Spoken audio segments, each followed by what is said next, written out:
भाई लोग क्या हाल। मंदिर का प्रसाद हो, त्योहारों की मिठाई हो या सुबह सुबह की कड़क चाय, भाई शक्कर अगर थोड़ी भी कम ज्यादा हो जाए तो गुरु मजा नहीं आता।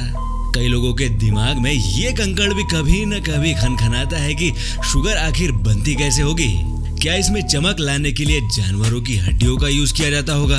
और जी हाँ, इसीलिए आज हमारा उड़न खटोला चलने वाला है एक शुगर मिल में, जहां हम देखेंगे इसे बनाने की सारी कहानी। तो गुरु बने रहिए लास्ट तक मेरे साथ। जैसा कि आपको पता है, शक्कर बनती है गन्ने से, और उन लाखों गन्नों को खेतों से हार्वेस्ट करने के बाद किसान ट्रक और ट्रैक्टर में लाद कर पहुंचाता है शुगर मिल में। अब यहाँ सबसे पहले ट्रक और ट्रैक्टर में लदे गन्नों को उस कन्वेयर पर डाला जाता है, जो इन लाखों गन्नों को मिल के अंदर ले जाएगा। मिल में इतने बड़े बड़े गन्नों का कोई काम नहीं। अंदर एंट्री पाने के लिए इन्हें अपना कद थोड़ा छोटा करना पड़ेगा। तो मिल के एंट्रेंस पर लगे इस चॉपर से जब ये शुगर केन गुजरते हैं तो इसके छोटे छोटे टुकड़े हो जाते हैं। ये करना वैसे काफी जरूरी भी होता है, क्योंकि अगर इतने बड़े गन्ने अगली मशीन में जाएंगे तो चांसेस है कि जूसर मशीन में इतने बड़े बड़े और इतने सारे गन्ने मशीन में जाकर उसे चोक कर सकते हैं। छोटे छोटे साइज में कट चुके ये गन्ने इसी कन्वेयर से थोड़ा आगे बढ़ते हैं, जहां इन्हें सबसे पहले एंटीबैक्टीरियल मिले खौलते पानी से वॉश किया जाता है और चकाचक नहला धुलाने के बाद इन्हें एक बड़ी सी श्रेडर मशीन में डाला जाएगा, जिसमें लगे पावरफुल रोलर्स इनका कचूमर बना के इन गन्नों से सारा रस निकाल लेते हैं।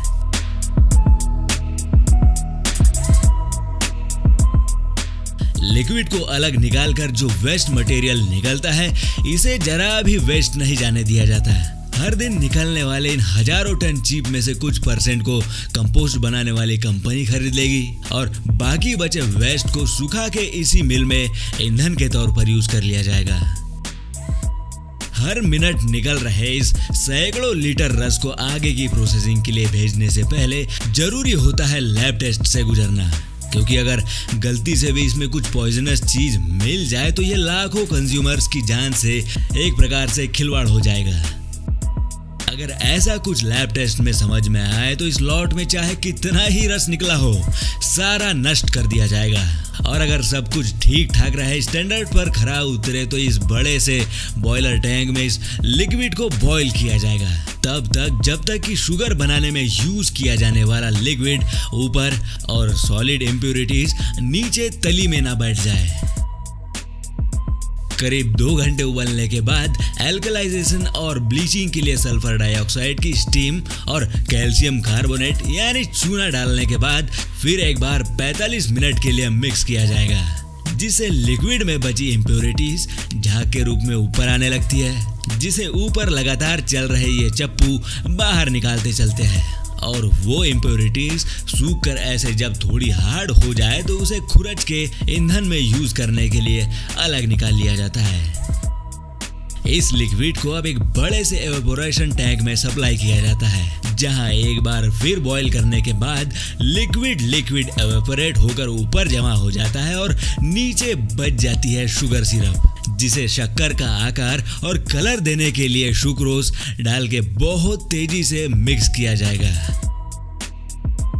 इस बीच वर्कर टाइम टू टाइम ये चेक करते भी रहेगा कि वो गाढ़ा सिरप दानेदार हुआ है या नहीं।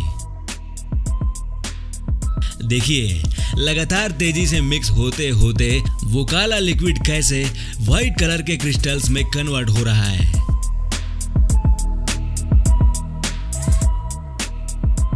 अभी ये मटेरियल काफी गीला है, जिसे लगातार घूम रहे इस 120 डिग्री सेल्सियस में तप रहे ड्रायर में घुमाया जाएगा, जिसे करीब 15 मिनट में गीली शक्कर सूख जाती है। अभी अगली स्टेप की ओर बढ़े तो हम देखेंगे इस लॉट में बनी सारी शक्कर को सॉर्ट किया जाएगा, यानी अलग अलग छलनियों से होकर गुजारा जाएगा, जिसे 3 टाइप की शक्कर जमा की जाएगी, एक S, दूसरा साइज M और तीसरा L। आपकी इंफॉर्मेशन के लिए बता दूं, करीब 1 क्विंटल यानी 100 किलो गन्ने से सिर्फ 11 से 13 किलो शक्कर निकल पाती है। और रही बात जानवरों की हड्डियां मिलाने की, तो जी हाँ, ये बात बिल्कुल सही है। शक्कर को व्हाइट और चमकदार बनाने के लिए एनिमल बोन्स का चारकोल यूज किया जाता था, लेकिन इंडिया में अब ये बैन है। अब यहाँ ब्लीचिंग के लिए सल्फर डाइऑक्साइड और चूना ही यूज किया जाता है। खैर, बढ़ते हैं आगे।